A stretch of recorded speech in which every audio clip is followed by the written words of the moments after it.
tayo mag-secret file, ay ilike mo muna ang video na to at mag-subscribe na sa aming YouTube channel. Don't forget to click the notification bell para hindi ka nahuhuli sa latest episode ng DJ Rocky's Secret Files.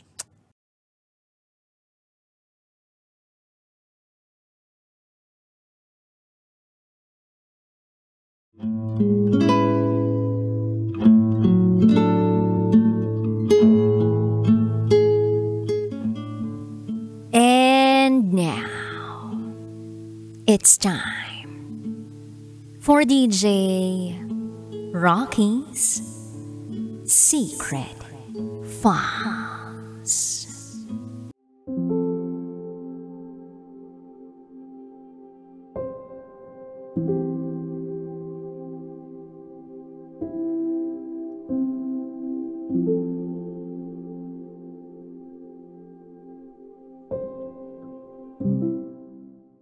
Mas pinili ko siya kesa sa pamilya ko. Tinalikuran ko ang pamilya ko para sa kanya.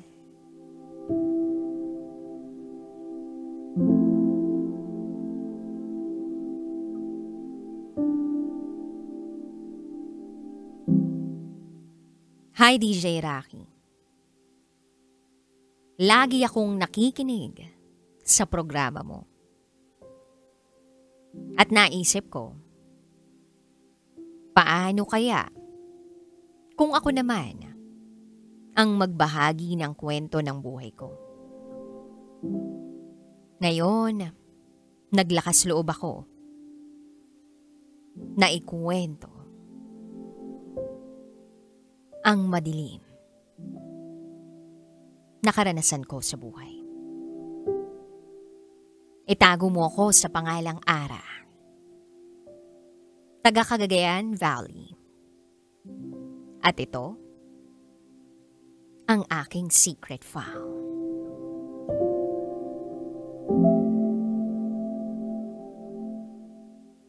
Year 2019. Nang magkaroon ako ng first boyfriend.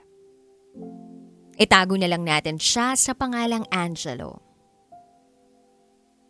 Siya ang first love ko. Akala ko siya na ang para sa akin habang buhay. Pero iniwan niya ako at ipinagpalit sa best friend niya. Year 2021. Tuluyan kaming naghiwalay. Hindi ko yun matanggap. Kaya ang ginawa ko, magmukmok, uminom, at nagpalamon sa lungkot. Kasagsagan pa ng COVID noon. Nakastay in ako sa trabaho't wala akong magawa, kundi mag-focus na lang sa trabaho para sa pamilya ko. Then April 2021, merong bagong empleyado sa amin. Itago na lang natin siya sa pangalang Brian. Naging magkaibigan kami. Isang araw, minessage niya ako sa Facebook. Nagtanong siya sa akin kung pwedeng manligaw. Alam mo, DJ Rocky, hindi ko alam kung anong pumasok sa isip ko. At wala pang isang linggo, ay sinagot ko na siya. Kahit alam ko sa sarili ko na hindi ko pa siya mahal. Siguro, dahil sa sakit ng nakaraan. Kaya ako yun nagawa. Kaya lang, hindi nagtagal. Ang relasyon namin. Walang third party. Basta na lang siyang nawala at hindi na nagparamdam.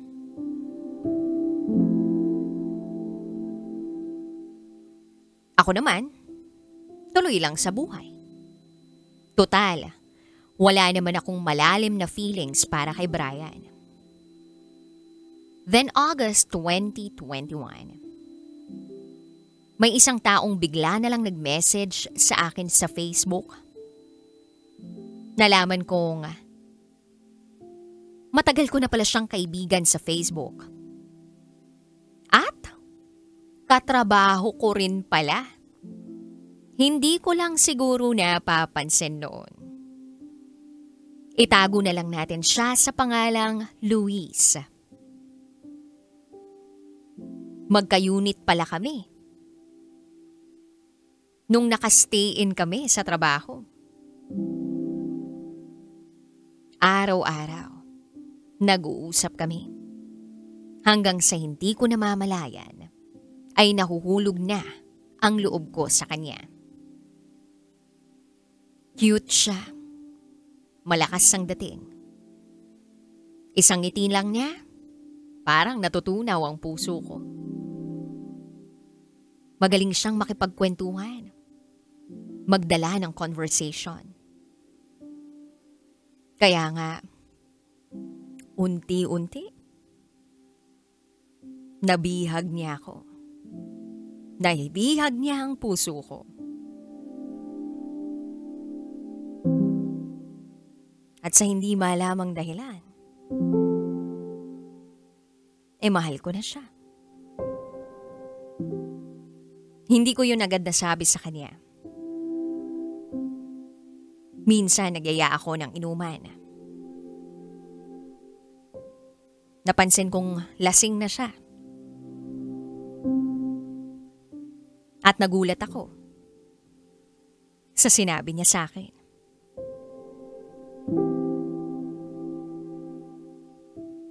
Alam mo, Ara, gusto kita.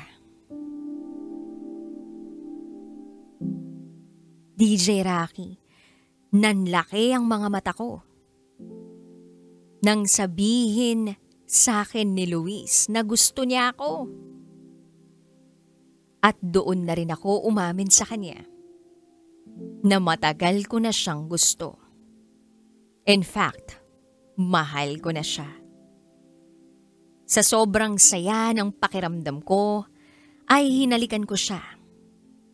Gumanti naman siya ng halik sa akin. At simula noon, sabay na kaming kumakain. Sabay na kaming pumapasok sa trabaho. Pero, hindi pa opisyal na kami. Hanggang may pagkakataon na pinagselosan niya ang isa naming katrabaho. Napapansin niya kasi na lagi akong kausap nito. Nagdabog ba naman? Kinulit ko na lang siya. Ganon din naman ako sa kanya. Pag may napapansin ako na katrabaho namin na lagi niyang kausap, nagseselos ako. At isang araw hindi na siya nakatiis. Ano ba talaga kami? Yun ang tanong niya sa akin. Ano nga ba kami? Ano bang meron sa amin? Sabi ko, hindi ko alam. Basta ang alam ko, mahal kita. September 21, 2021. Naging opisyal na kami.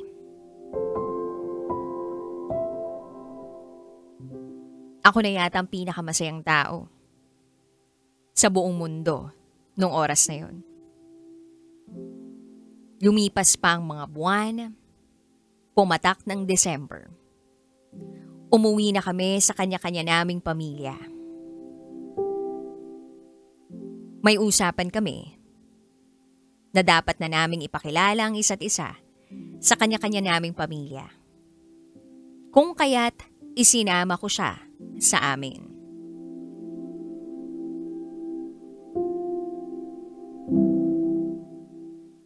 Pagpasok niya sa bahay namin, Nanlaki ang mga mata ng kapamilya ko. Siguro, hindi nila expected na ibang tao ang ipapakilala ko. Damang-dama ko na hindi warm ang pagtanggap ng pamilya ko sa kanya.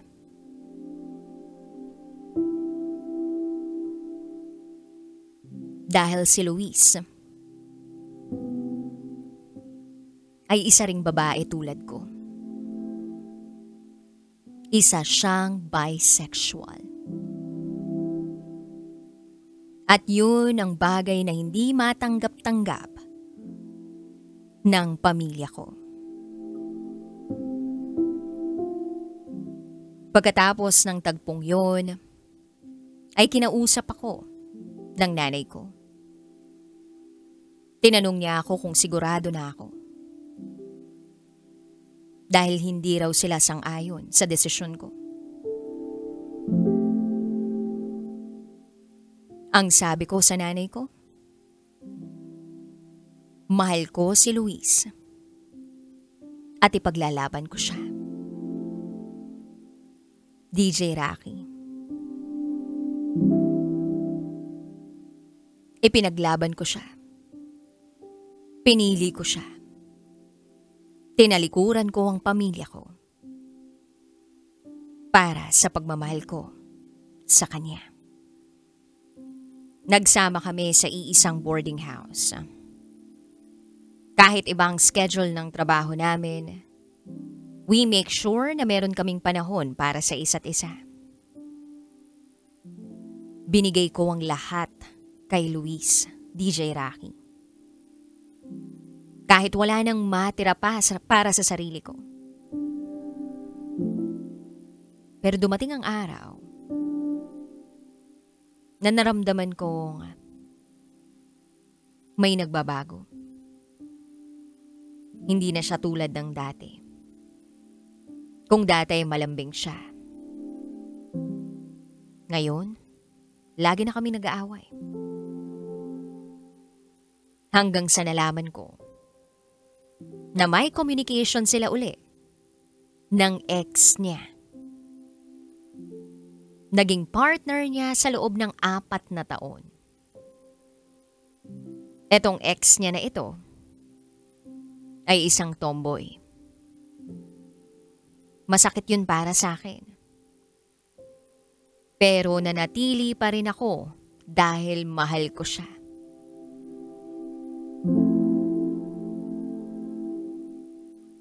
Kahit sabihin niyang hindi na niya ako mahal.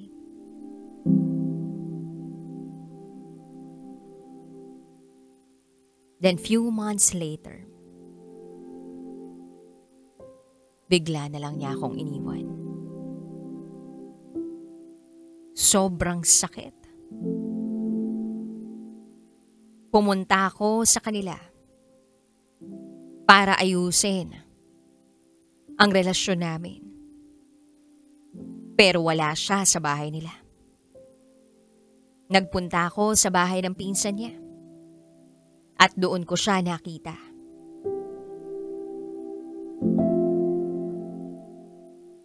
Magkatabi. At magkayakap pa. Ng ex niya. Nang makita nila ako, hindi man lang sila nagulat. Ni hindi man lang nila nilayuan ang isa't isa. Na para bang hindi kami nagmahalan ni Luis. Sobrang bigat, DJ Rocky. Umalis ako agad sa bahay ng pinsan niya at napaiyak habang naglalakad. Hindi ko na nga alam kung saan ang direksyon ko. Anong tatahakin ko?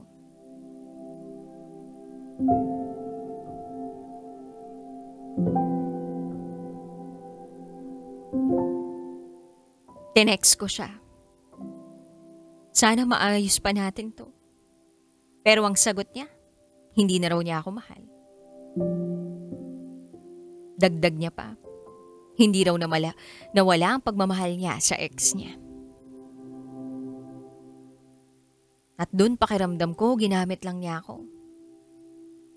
Ginawa niya akong rebound. Sa sobrang sakit ng nararamdaman ko, tinext ko siya. Mali pala na pinili at pinaglaban kita. At ang sagot niya sa akin, sorry. Pinaglaban mo nga ako. Pero isa rin yan sa dahilan kung bakit kita iniwan. Kasi hindi ako tanggap ng pamilya mo. Ang ex ko, tanggap ako ng pamilya niya. Dan sabi ko, pero ipinaglaban kita. Magkaiba yun. Sana hindi na lang kita minahal.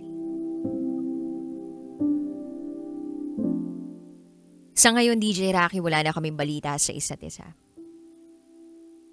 Masaya na ako. And by the way, may asawa na ako.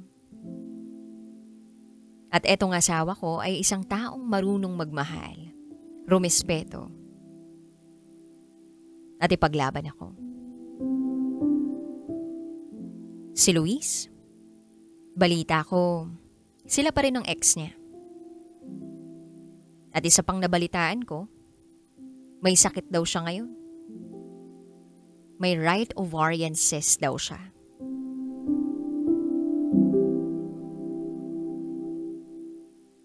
Well, DJ Rocky, kung meron man akong isang natutunan sa lahat ng mga naging relasyon ko,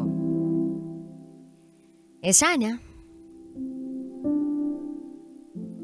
sa pagbibigay natin ng pagmamahal sa ibang tao, sabay din nating bigyan ng pagmamahal ang sarili natin.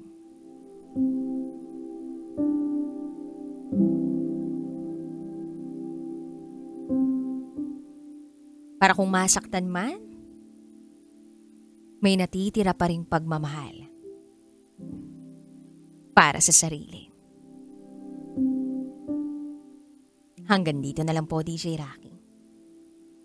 Muli, ako si Ara. At ito, ang aking secret file.